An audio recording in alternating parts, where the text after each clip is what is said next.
Hello, ladies and gents, boys and girls, people of all ages, sexualities, and identities, and welcome back to another Doctor Who review. And today's Doctor Who review is a little bit of a different one with Blink. So, what is Blink? Blink is one of the most rarest, most interesting stories out there.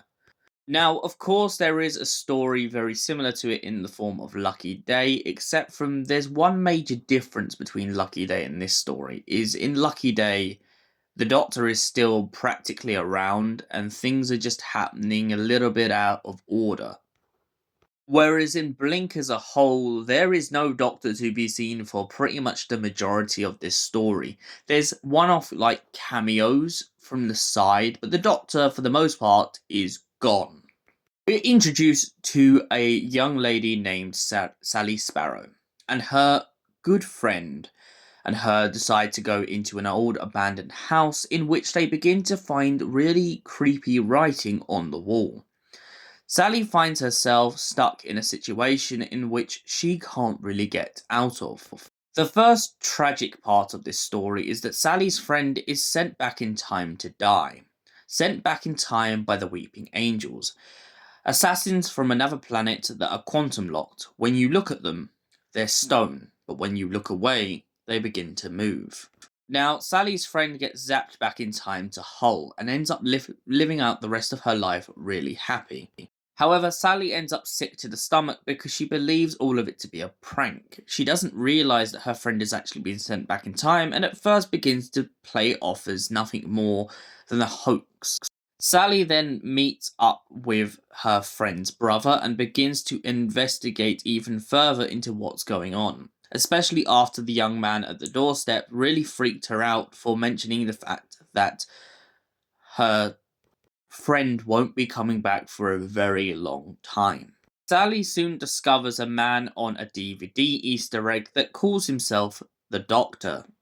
Now, when she begins to go through these DVD extras, she soon realises that there may be a little bit of truth into what the Doctor is saying.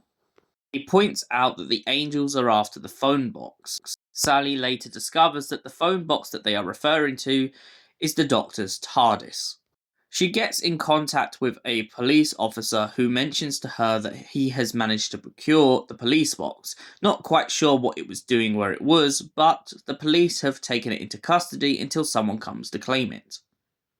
However, after this individual gives her his number, he ends up getting sent back in time and Sally catches up with him later on when he dies in a hospital. She sits with him peacefully until the rain stops.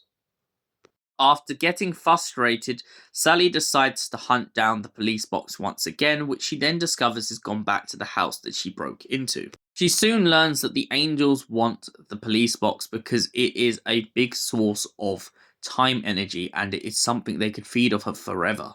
Sally and her mate brother manage to go downstairs into the house and whilst being hunted profusely by the angels finds themselves managing to break into the police box with the key just in time to send it back to the Doctor and Martha.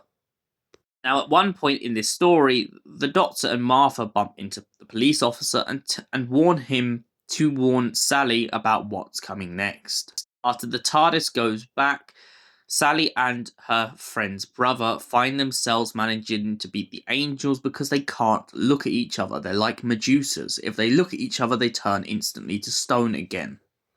After escaping this, Sally manages to bump into the Doctor a couple years later when he comes past her and her new boyfriend's shop. The pair of them aren't quite sure what they are, but it's quite clear that they become a couple. He gives the Doctor the transcript so that when he does get trapped by the angels, he knows exactly what to do. He knows exactly to make all the DVD tapes so that Sally and her boyfriend can essentially stop the angels and send the TARDIS back to them. So, Blink. What did I think of this story? This story is honestly too good to be a Doctor Who story. It is so fantastic, so creepy. and so on edge of like horror. I am so shocked over the years that the Angels have never been taken away from Doctor Who and just made into their own horror franchise, because that would work. They're so scary, so fearsome, and most importantly, they make sure that anywhere you ever go in the world, you can't help but look at a statue and try not to look away. These are one of the greatest villains that Doctor Who has to offer, and for that reason, I give it a solid 10 out of 10. Thank you for watching, and we'll see you in the next Doctor Who review. Until then, goodbye, stay beautiful, you beautiful people.